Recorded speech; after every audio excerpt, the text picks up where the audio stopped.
Another day, another workout. So, kung naghahanap ka ng sign para mag-workout, ito na yun, be. Bangon. Oo, bangon. Laban. Hindi tayo nakapag-celebrate kahapon ng Father's Day kasama si Papa O kasi late na nga tayo natapos mag-baking class. Late na nga ni nakauwi ang bading. So, ngayon, magja-gym ako. Pero gusto na nilang sumama. So, isasama ko na sila. Then, after nun, kakain na kami. This is my brother, Kuya Don Don. Hello po. At inaantay natin ang natatagal na parents. Kaya natin to guys, within the day makakaalis tayo ng bahay. Hi. Isa na lang, aalis na. Dapat sa likod lang ako eh. Ito si Papa, mag-hi ka sa vlog pa. Ay, laban ito na nga. Mahihain yarn, mag-seatbelt ka. Ang bango mo naman pa, para ka namang may date. Sinanay mo na si mama mo dyan sa gym ah. Sid-sid mag-agi pag gym eh, biglang lumiksi eh.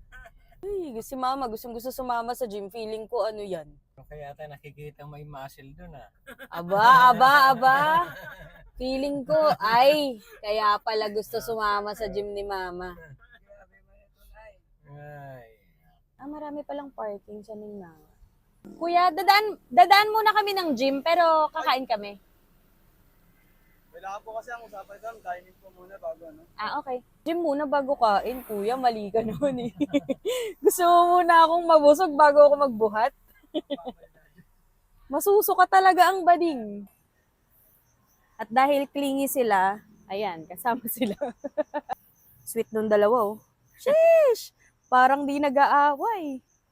Iiwan ko na muna siya dito. Ma. Hi. Ang ganda nitong shorts.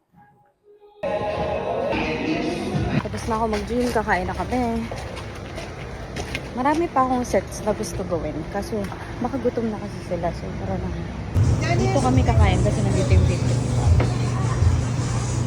Mana gusto mo?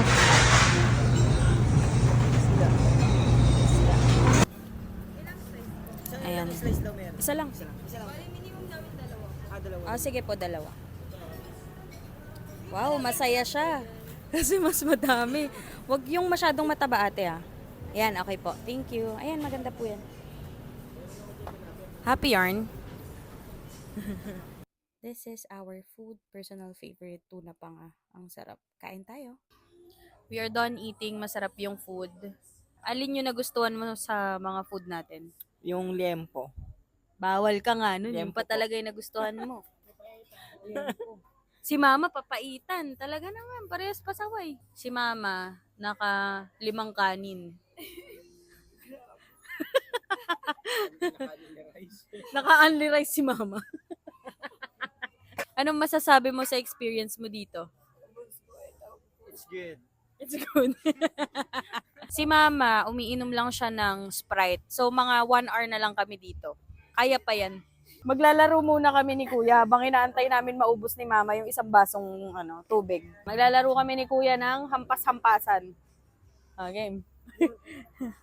Bato. Wait lang, hindi tayo sabay. Bato, pick. Ba't ang hina? Parang takot si Kuya humampas. Kasi ito pumalo. Huwag mo ipalo yung ano. Yung may tunog.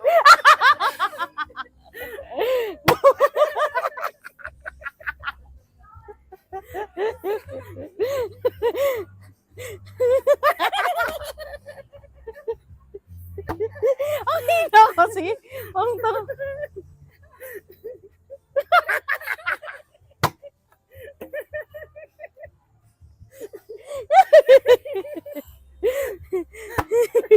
Si Mama gusto ko. Bog.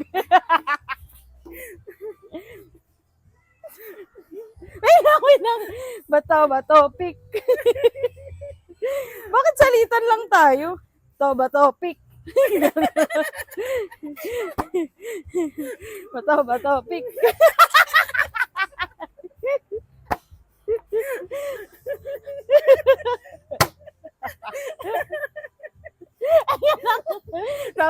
Pick. Ikaw na. Napapagod tayo sa kakatawa. Sinabi namin sa kanya na magsasarado na para tumayo na siya. Mga 2 hours na nang iniinom yung Sprite. Ano na si Papa mo dyan? Wala, iniwan na namin si Papa. We're home, and a gentle reminder to everyone. Please, please, please, love your parents. Hanggat nandyan pa sila, hanggat malakas pa sila, hanggat naaalala ka pa nila, love them. Make time for them. I know life gets busy, pero just spend time with them if you can, and isali mo sila sa schedule mo. Sometimes we are not blessed with a happy family, and that's okay. Pero if you can show love now hanggat nandyan pa sila, gawin mo na kasi nasa huli ang pagsisisi. Kita pinipilit ha. I'm just saying na hindi natin alam, hindi natin sure kung ano yung mangyayari bukas, next week, or next year. Who knows? Kaya kung may gusto kang gawin ngayon, gawin mo na. At ang gusto kong gawin ngayon, mag-shower. Kasi para makatulog na tayo at may pasok pa tayo bukas.